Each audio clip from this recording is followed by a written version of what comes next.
เจ้าของเฮือนเพิ่นแล้วเจ้าเพิ่นสิแก้แบบใดแล้วอันนี้ก็ได้ถามเจ้าของเฮือนเพิ่นแล้วน้ำไหลมากกับเมื่อวานนี่จ้างคนเอาเข้ากระลาดนึงอะไปเบิดเลย500,000แล้วมื้อนี้ สั่งแล้วกำลังงันสิต่อเสาขึ้นอีกพี่น้องเอ้ย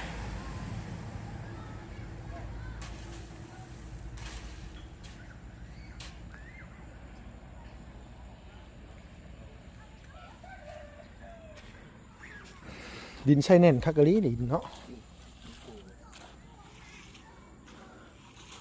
บ่ยุบบ่ย่ายเลยแน่นดีโดเหนียวอยู่ลุงเนาะคุบ่ไปไม่พอไกลไปเอาอันว่าคุอยู่นั่นว่าคุตักนั่นน่ะมีเฮาเทคอกหมูอยู่มื้อเช้านี่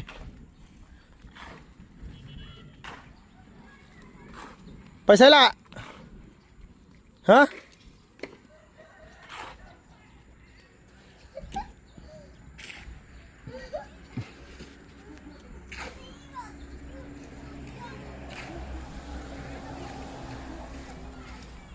แน่มาใส่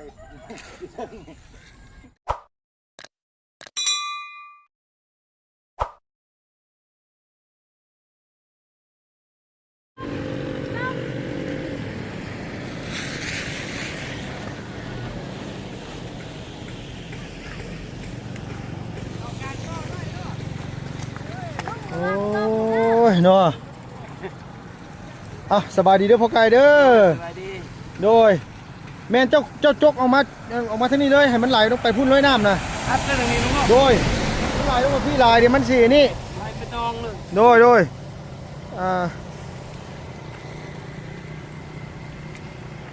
ยังได้แปลงใหม่แล้วครับว่า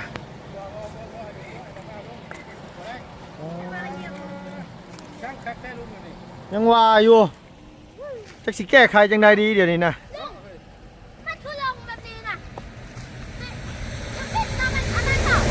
โดยผมว่าบ่อยากให้มันลงทางนั้นบัดให้ลงทางนี้บ่แห้งเจือนคักโดยมันดินใหม่บ่เด้ย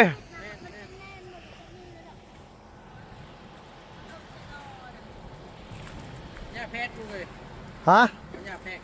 โดยน่ายาแพรกกูจริงไข่แล้วปลูกใช่แต่ว่าเพื่อมันติดได้บัดนี่เพื่อมันยึดยาแพทย์มาตักนี่ลูกมันแห้งลงอีกมันแห้ง นั่นน่ะฮะมันได้เด้โดยตอนแรกบอกเพิ่นเอาเข่าววานใช่ว่าเข่าวานใส่กับโบยูหรอกมันน้ำมันเบิดขับพูนั่นเด้มันไหลลงมาหม่องเดียวบัดนี้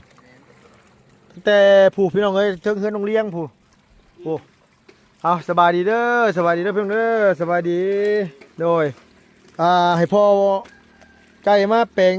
ทางน้ำไหลให้ไปทางนั้นว่ะโดยมันเหนียวอีหลีเด้มันว่ามันเรียกโดยเพราะว่าเขาบ่อยากให้น้ำตัดทิ่มแล้วนะพ่อไก่นั่นน่ะกกยังอ่ะกกยังพ่อไก่เรียกไม่ กเลียมิเอากกเลียมิกกชิริมิต้นเท้าเธอเรียกไม่เอิ้นเวลาจะลาวภาษาลาวกกน้กมันกจะกอเมริกาำหญ้าอเมริกาหญ้าอเมริกาน้ำหญ้าอเมริกาหญ้าอเมริกาโดยหญ้าน้ำอเมริกาหญ้าน้ำอเมริกาเท่าละกุกมิเรียกไม่อเมริกาที่ยางไปยางมาคือก กเลียมิกกอเมริกานี่ลุงเอ้ยโดยกกอเมริกากันเฮาเอิ้นละเลียมิโดยกกอเมริกาต้นยังกกอเมริกาก กอเมริกาคือกันโดยภาษาลาวกกอเมริกาแม่ในความจำได้อยู่น้ำอเมริกาเขาเอิ้นน่ะน้ำอเมริกากกอเมริกาโดยเป็นมากมันเรากินได้คือน้ำมักเทนคือกันอยู่คือมันกระทิ่มกัน เป็นน้ำอยู่กกอเมริกาเนี่ยหมากมันน่ะขึ้นน้ำมันขึ้นหมากกระถินนี่เนาะแม่นเลยเอิ้นมาเรียกไม่ลุงกกอเมริกากันเนาะโดยภาษาลาวอเมริกาตกกน้ำอเมริกาเลยนี่เปียเลยบ่ล่ะเปียเลย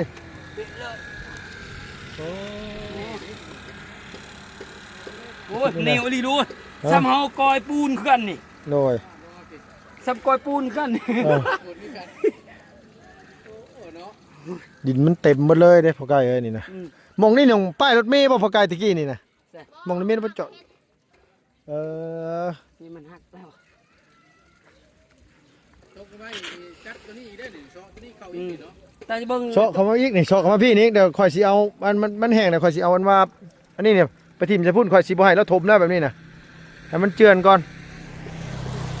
ข่อยสิให้อันว่าก็มีแล้วมาถมเองบัดนี้จ้างเลยมันก็บ่อยู่น่ะมึงนี่ ต้องร้อยเป่าอันนี้ร้อยเป่าเลยแล้ว โดยร้อยเป่า เป็น200เป่าก็มันบ่อยู่ลุงมันเจือตามดินใหม่ มันดินไหม้เด้มันดินไหม้ มันบ่อยู่ดอกบ่อยู่บอนเดียวจะมันติดไปโดนมันลึกมัน โดยมีแต่ว่าเฮามันเห็นเพียงสิแหละมีแต่ เอากระสอบเลี้ยงเฮาเนาะประตูเนาะอันตัวนั้นมันโตนมาได้กระยามันตัวนั้นน่ะสมมุติว่าเฮาถมตรงนี้จังนั้นมันก็ใหญ่พุ่นอีกนี่เนาะ ถ้าสมมติว่าตรงนี้เนี่ยถ้ามันไหลมาที่ซอกนี้ไป โดยมันก็สิเจือนไปอีกเนาะ มันไปทั้งไหนทั้งนี้ โดยบ่ได้เพราะว่าน้ำมันค่อยทั้งนี้เด้มันไหลมาแล้วมันไหลค่อยลงมาพี่เบิดบัดนี่นะโดยนอกจากอย่างเดียวคือเฮาขุดท่อล้อมอ่ะโดยวางท่อใส่ได้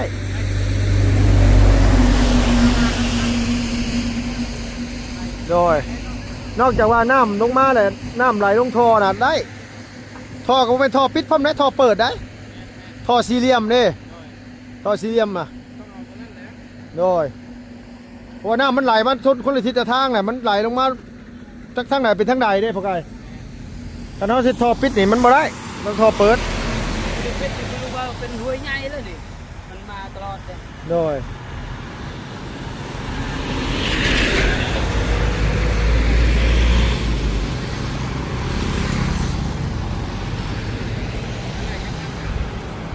มีทางเดียวเท่านั้นนะพวกไก่เอ้ยมาให้จ้างให้กับเจ้าจกดินออก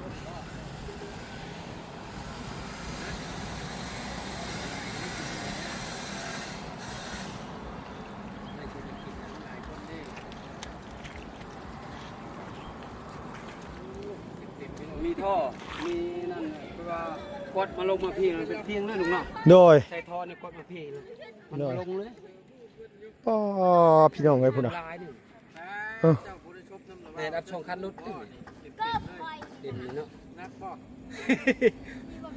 มากินตรงเดียวคอย จักได้สำไรแล้วแต่ว่าหมองนี่เป็นห้านค้าเหมาะพอไก่เป็นห้านค้าแบบว่าเขาตั้งห้านค้านี่เนาะแล้วนี่หมองเขาเจ้าจอดรถอยู่นี่มันกว้างเนาะมันกว้างหมองจอดรถอย่างนี้ทางมามือมันกว้างแล้วตอนนี้เนี่ยเขา ใส่ท่อเอาลุงเนาะ โดยเทพื้นใส่ท่อเอาหนนะน้ำให้มันไหลมาพี่เลยนะมันกว้างพี่น้องเลยเนาะมัน มันบ่อยู่ลงเนาะลอยเป่าเนาะลอยปลาย ร้อยกว่ากับโบยูได้อย่างไรกับโบยูเพราะว่ามันฮะ มีท่อ3-4 อันนี่เราจุดไปเดี๋ยวนี้แล้วนำมาได้เลย โบได้เจือนคือเอามันดินไหมโบยู ต้องเทเอาอยู่นะลุงเนาะ โดยคันว่าเขาจกดินออกเบิดแล้วนะจกดินออกเบิดแล้วนี่เนาะสมมติจกดินออกเบิดเลยนี่นะแล้วประเทศนี่นะ เทเอาเนาะคือลุงเทปุ๊บ เขาเทเอาไป พักนั่นเนาะ โดย คือเทข้อมูล โดย เอาบ้างๆก็ได้เอานาหา เทเอานะได้เทคันเทเอาอืม น้ำมันไม่ได้เปื้อนแถม โดย นี่แล้วเลยนี่ คันว่านั่นน่ะโอ้ยบ่ได้ดอกพอไกลเอ้ยนี่นะ โอ้ยอันนี้ยังตกสมองนึงก็ตกมือ2 มือ5 มือ6 มือนี่ มีบ่หามือ6 มือผลก็ได้ โอ้ยมีเลยลุงก็เป็นอาทิตย์เป็นเดือน ฮะแม่นยังครับพอไกลนี่วาดยังนี่นะ คิงแม่ผู้คิง โอ้ขิงบ่ โอ้ เอา ขิง เอาไปนิบซะแน่ไปนิบซะแน่ไปนิบไปพูดแน่มันกำลังแตกหั่นน่ะ คิง อ่ะ หมดแล้วคิงแมน ไหลมาพี่น้องเอ้ยเบิ่งแน่โดย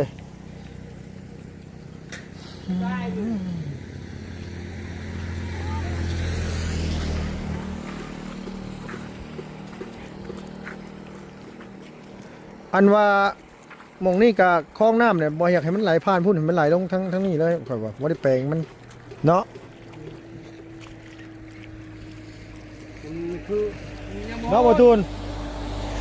มีทางเดียวข่อยว่าคันว่าท่านก็มีแต่ว่าเทหน้าบ้านเบิดเลยข่อยว่าเนาะเทลงมาลุมพี่เทก็ยังเจือนนะข่อยว่าเนาะ อันตัวนี่เนาะ โดยเจือนข่อยว่า จื้นเทเลย สมมติว่าเตนสรุปขึ้นในนี่บ่ โดยเจือนนะข่อยว่านะ เทคือข้าวบนโรงงานจีนคนเรียนอยู่นะบ่ลูก อันนั้นมันดินนะนั่นน่ะมันดินแบบดินพูแต่นั้นมันก็อยู่แล้วเนาะจังได๋มันก็บ่เจือนนั่นน่ะ ดินมันอยู่ตัวเลยดิ ตอนนั้นน่ะดินอันนี้นี่มันอยู่พื้นพี่ได้เนาะพ่อไก่เนาะดินแท้มันน่ะเนาะ จำเนียง ฮะ จำเนียง ฮอดบ่ซั่นบ่ฮอดนะข่อยว่า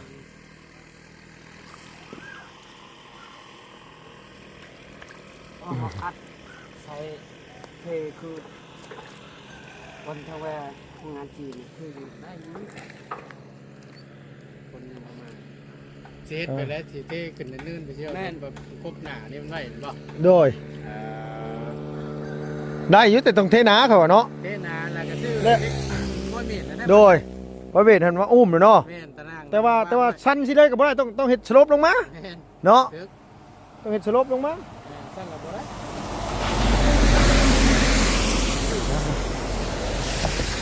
เล็กบ่มีดมันจะ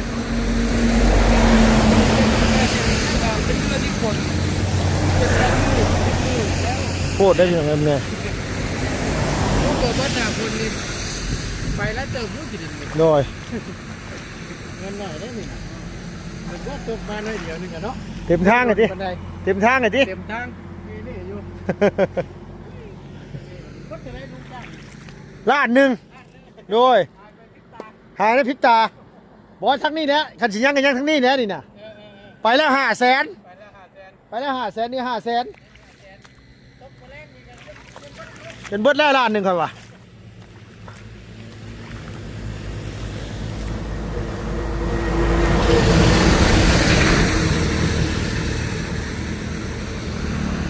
ให้สร้างเพิ่นกำลังสิเทปูนพี่น้องเอ้ย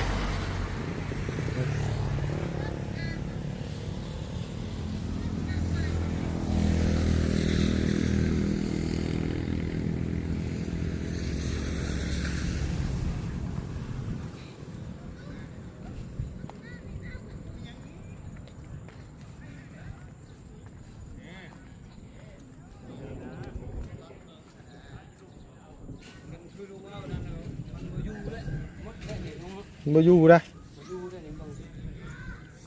บ่อยู่ดอกค่อยว่า เทพื้นนี่คือ แค่ว่าค่อยเลือกให้มันลงทางเดียวได้น้ำนี่ค่อยเอาให้เพิ่นกั้นทะอันนี้ไว้เด้อกั้นทางน้ำไหลให้มันไหลลงทางนี้เลยว่ะเพราะงั้นน่ะบ่อยากให้มันลงแล้วเพราะว่ามันอันนี้แล้ว ว่าวิธีเทนี่หมอนั้นยังปรับนี่ยังบ่แล้วตัวนี้นะ โดย มันยังมาอยู่ปรับก็คือเก่าเลยจะน้อยก็มันเตือนอีก บ่ปรับให้มันเพียงก่อนก็ได้ ปรับเพียงก่อนเวลาใส่ โดย ปูนครับ มันเจือนกันจังว่าอีกกันเทื่อนึง นี่เว้ยกระอันนั้นก็มันเปื้อนหมดเลยลุงอ่ะกระแล้วมันเปื้อนหมดเลยแถวนี่ โดย นี่เบิ่งนี่สิลูกประมาณเทซ้ำนี่พอดีเนาะลุงเนาะประมาณ2 เมตรเนาะ โดย นี่ก็มาปล่อยน้ำก็ได้ปะนี่เว้ยลายดิ มันน้ำเบิดทีบเลยพอไกล มันไหล ตื่นโพลิเดียมาแต่ แม่นมาแต่ ชวน ปู โอ้โก้ย มาแต่สวนมันผมว่า มันบ่ไปอีกตำคลองอันมันวิดได้เห็นบ่ โอ้ยมันสิไหลไปจังใดหน้าคลองตื้นๆนึงเนาะ นี่ตะบิดเขาจะปล่อยบ่นี่บ่ โดยอันนี้มันโกรธมาเลยเห็นมั้งไง หน้านี่ก็เป็นห้องเลยนี่ โดย เป็นทางนำเลยนี่เป็นห้อง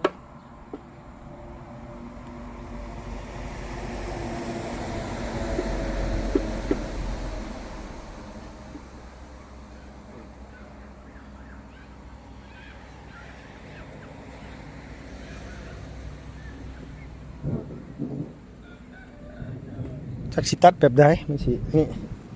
เนาะโอ้ยเจ้าของเฮือนเพิ่นแล้วเจ้าเพิ่นสิแก้แบบใดแล้วอันนี้ก็ได้ถามเจ้าของเฮือนเพิ่นพุ่นแหล้วน้ำไหลมากก็ เมื่อวานนี่จ้างคนเอาเข้ากระลาดหนึงอะ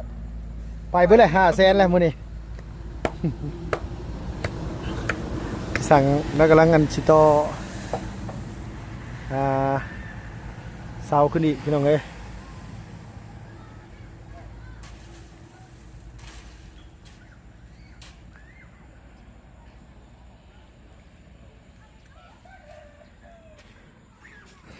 ดินใช่แน่นคักกะลีนี่เนาะบ่ยุบบ่ย่ายเลยแน่นดีโด เหนียวอยู่ลุงเนาะ คุบ่ไปไม่พอไกลไปเอาอันว่าคุอยู่นั่นว่าคุอันตักนั่นน่ะมีเฮาเทคอกหมูอยู่มื้อเช้านี่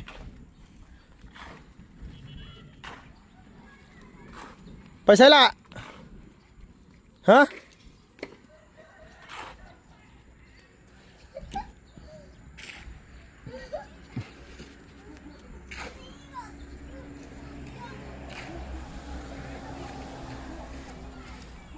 แน่มาใส่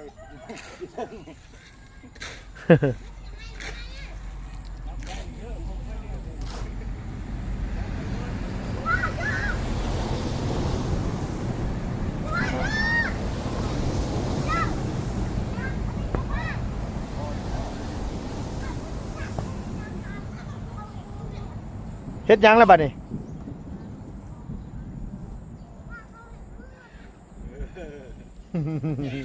ยันไฟใหม่เฮือนไฟใหม่เฮือน อย่าไปทางนั้นแหละ โอ้พี่น้องเอ้ย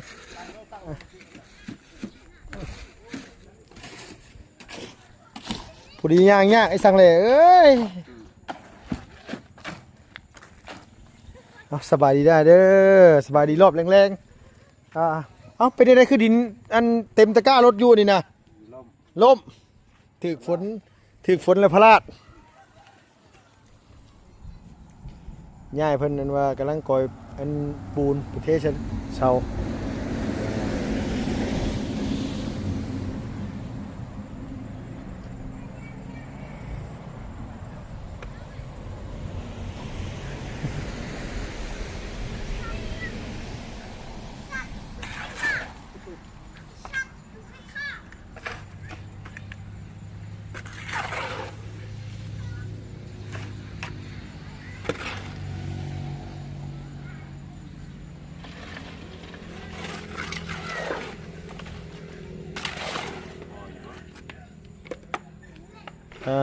ฝนตกกับพอดีเหนียวนี่พอดีย่างยากนี่โอ้ย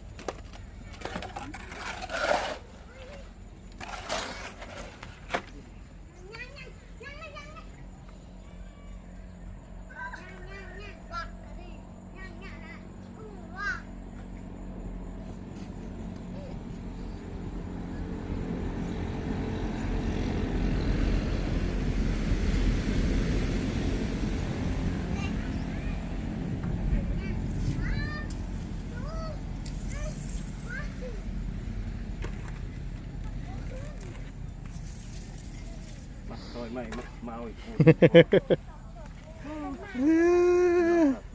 เหนียวดีโลจะได้ถอดเกือบย่างเขาก็ได้โพดโพเหนียวแห้งดีพอไก่เอ้ย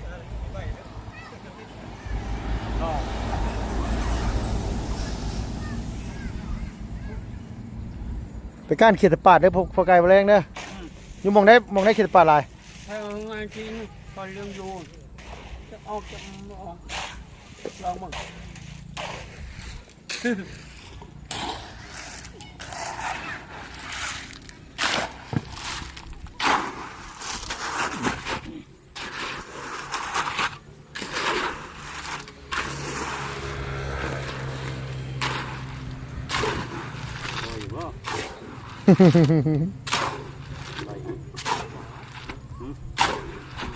ดูแล้วทางหน้า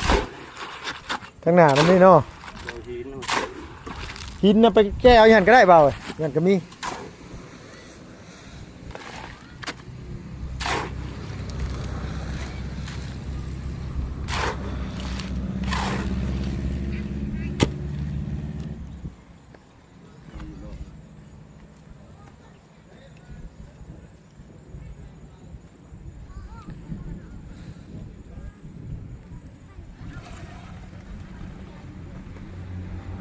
เพราะว่าเขาเจ้าสั่งเสามาสั่นเนาะพอไกลเนาะ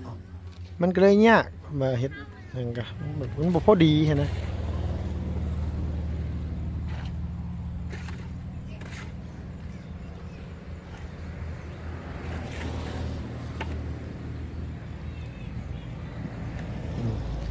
ก็เลยให้สร้างมันต่อขึ้นอีกมันต่ำมันเตี้ยแฮงคันเสียรถแล้วรับลงไปมันแฮงอันนี้แฮงกระเต็กขนาดเลยเฮ็ดแบบว่าแบบ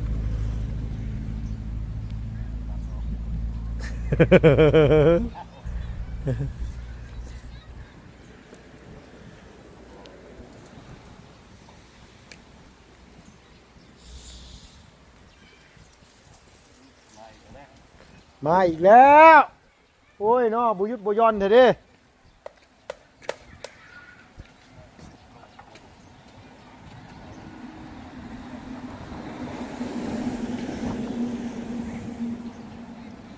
เอา จ้างให้เพิ่นโตเสาเพียงเนาะ6 ต้นเพิ่นเอาน้ำลาดนึงมาสั่นว่าให้สั่งเสียงว่าก็เป็น24 ล้านโทษฝนตกมาอันแลนอันว่าไปขวะน้ำคลองกระเพาะไก่เพิ่นพี่น้องเนาะ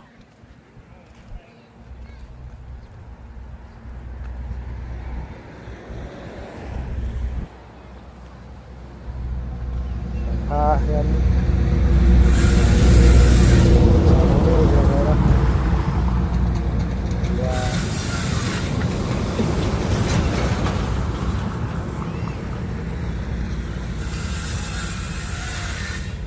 งาม